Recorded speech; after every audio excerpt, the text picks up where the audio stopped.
The reason you're not happy in your relationship or have not been happy in former relationships is because you are using and have used relationships as a reason to either be happy or not be happy.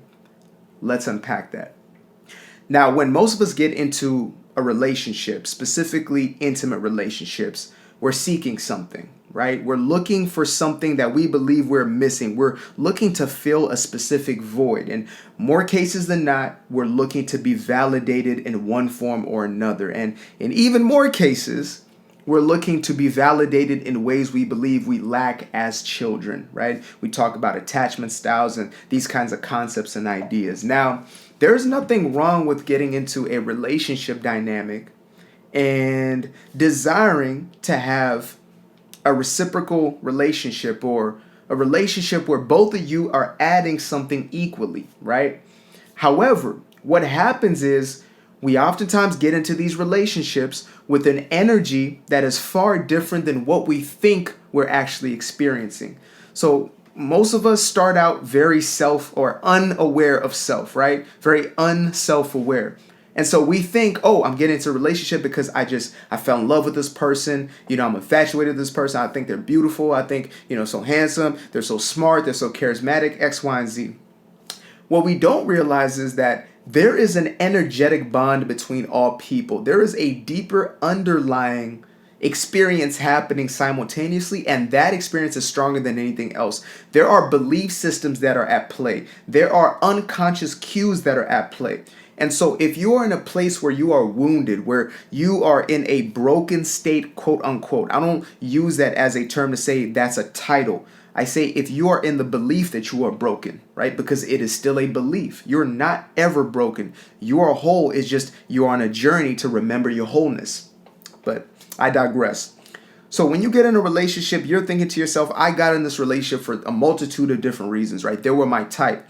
What you might not realize is that you got into that relationship because there's certain beliefs that match who that person is. So if you're an individual who believes that I'm not worthy of love, you're going to attract to yourself and be attracted to an individual who is maybe unavailable emotionally, right? Emotionally unavailable. Or you start to attract to yourself an individual who basically reciprocates that energy of you're not deserving of love. So maybe somebody who continues to use opportunities to let you know that you're unlovable or you're not enough. And we'll oftentimes think that, we're just attracting all these narcissists because the world is so full of narcissists. Everybody's a terrible person. When in reality, life is an expression of what we are. And that's a reality that some of us don't want to accept. And it's okay. You don't have to accept it. You can keep your head in the sand, but you will continue experiencing the same thing over and over again. And so I tell you these things because I love you. I tell you these things because I can't tell you anything else. I'm not here to tickle your ears. I'm not here to sugarcoat things. I can't do it anymore. I can't lie to you. And so I'm going to tell you straight up that you are the projector of your life experience. You are manifesting the very life that you're experiencing. And how you manifest it is through your belief systems, whether you're conscious of them or unconscious, whether you're an autopilot or you are intentionally going through life. And that's why our healing process matters most. And so you ask, why am I not happy in my relationships? It's because you're seeking happiness from an external factor. Happiness is supposed to be something cultivated within us, discovered within us. Happiness is a choice that we make. It's a decision that we make and the multitude of choices we make along the way. Happiness is an internal process.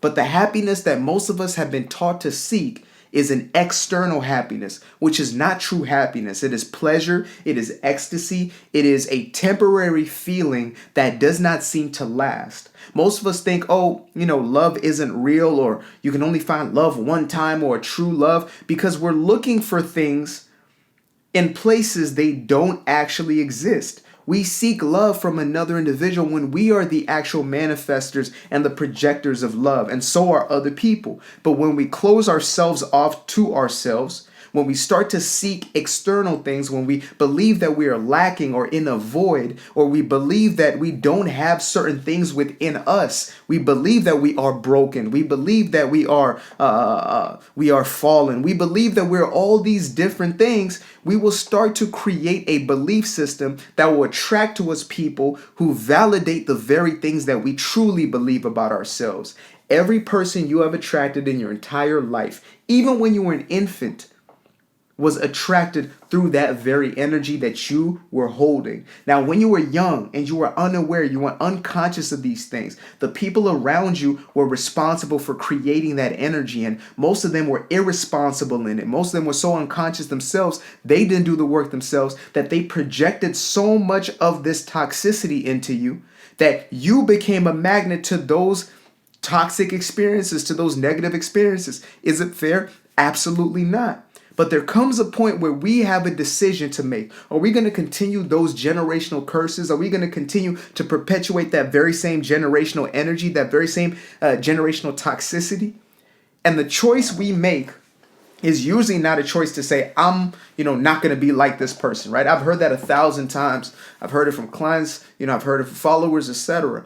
There's this thing of, I'm not going to be like my father. I'm not going to be like my mother. I want to be nothing. I want nothing to do with. Yet what we don't realize is we're still holding on to the energy of that person. When we have not forgiven and let that person go, emotionally, mentally, and physically in some cases, then we still hold on to them. We still are holding on to that very same spirit that they had, that very same energy that they had. And the only way we can eradicate it is by letting it go completely, not giving it a house within our own home. Do you understand me? So, we come to this point, we come to this question. You thought it was a question about how do I find a relationship that's going to make me happy, right? How do I find the individual who's finally going to fulfill me and satisfy me and meet all my needs? I tell you when you're going to find that person. When you start looking in the mirror and you start looking for real, that's when you're going to find that person. When you go into a mirror and you make eye contact with the person in that mirror and you can say to that person, I validate you. I accept you, I love you, I'm thankful for you, and you make me happy. That's when you're going to find that person. Because if you're looking for it in somebody else, somebody outside of that mirror situation right there, you're not going to find them. You're not going to find them because nobody can keep you as their point of affection or attraction for long enough for you to be satisfied. And even if you did find some, a magical sea creature that could just hold you as their main attention forever, it would still not satisfy you because you're looking for all the right things in all the wrong places. Even if somebody poured out their entire self unto you, at some point you would not feel satisfied. You feel that something is off, something is missing, that there's just something not right here. And so even when you think about unhappiness in a relationship, yes, in most people's relationships it is toxicity, right? It's like this absolute wildness and craziness. But also in many relationships you find it's like, it's not just exciting. It's, there's no chemistry. It's boring or whatever, excuses that we want to use to invalidate any of those relationships, right?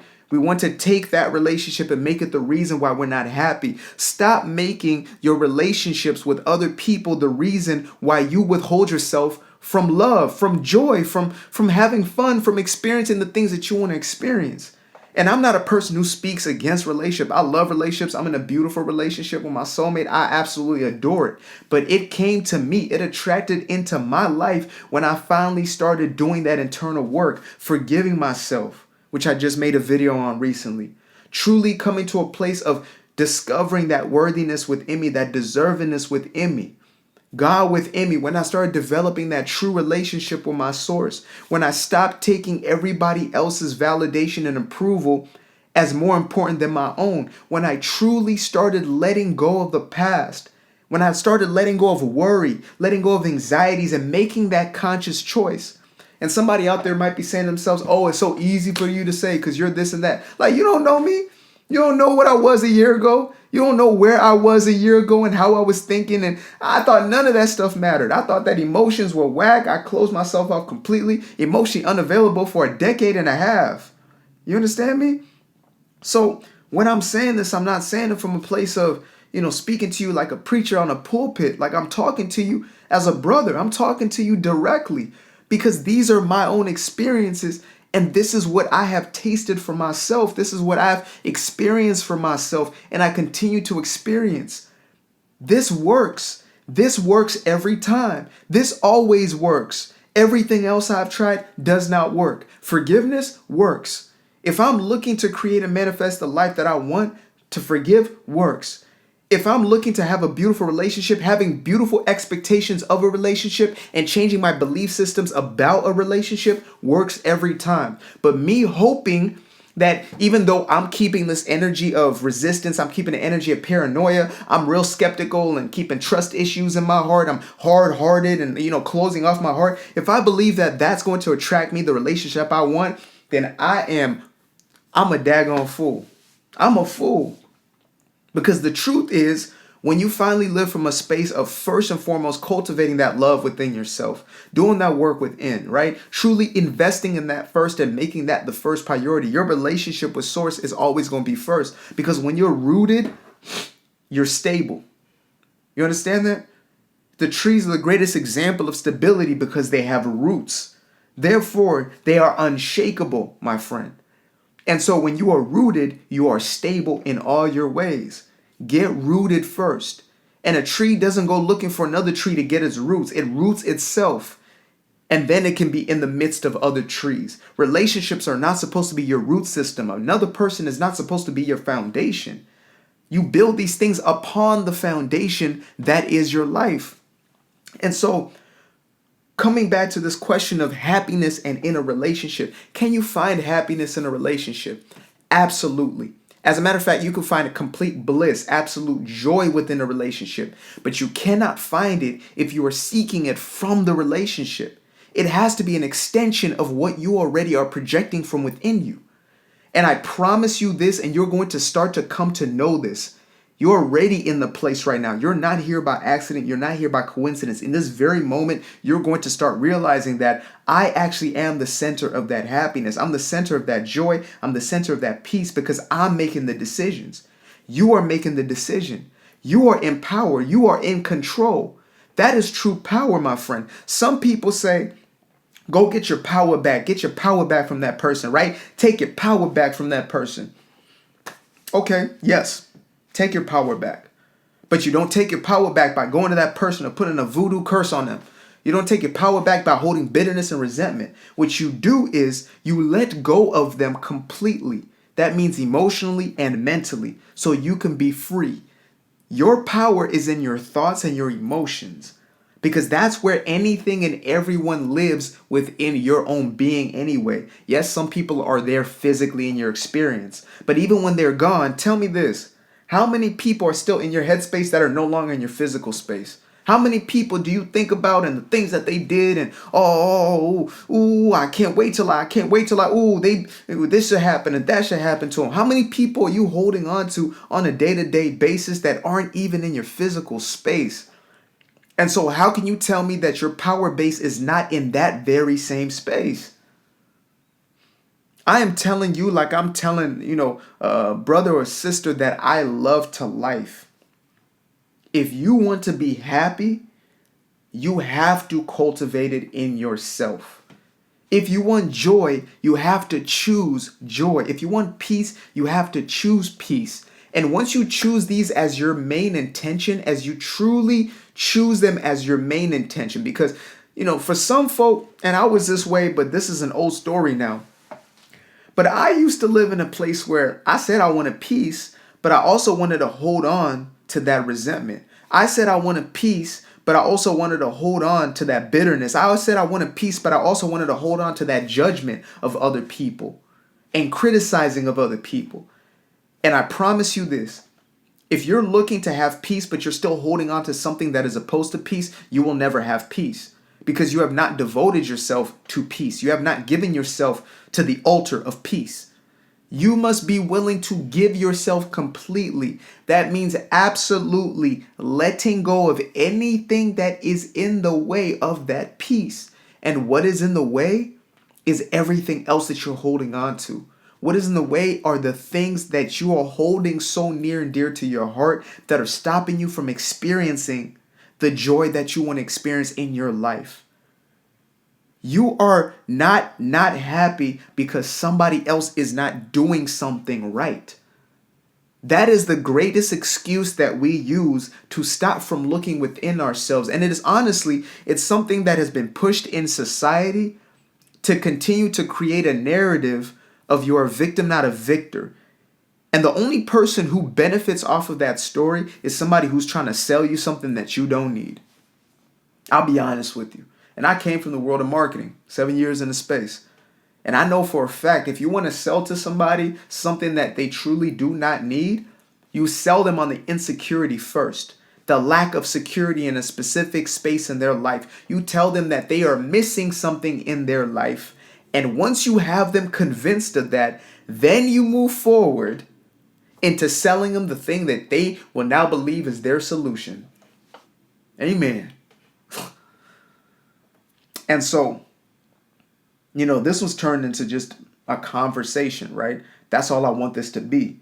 Yeah, I get passionate, I get rowdy, but that's because I care so much about the truth.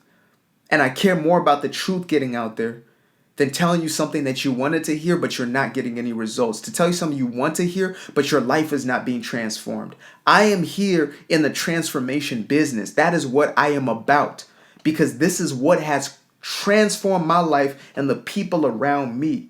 This is what continues to transform people's lives. And the lies don't do it. They might sound good to at first. The dating coaches or whoever is telling you the reason you're not happy is because you just don't have any chemistry with this person and they're just not the this, that, and the third. Like, if you cultivate an absolute self-worth, you're not going to allow a single narcissist into your experience. I'm not saying you're not going to maybe have interaction or engagement with that person. But once you start seeing red flags, you have so much self-respect that you say, you know what? Not for me next. Not for me next. Not for me next. You have such deep discernment and such a relationship within yourself that you're not so needy and desperate to get into any situationship.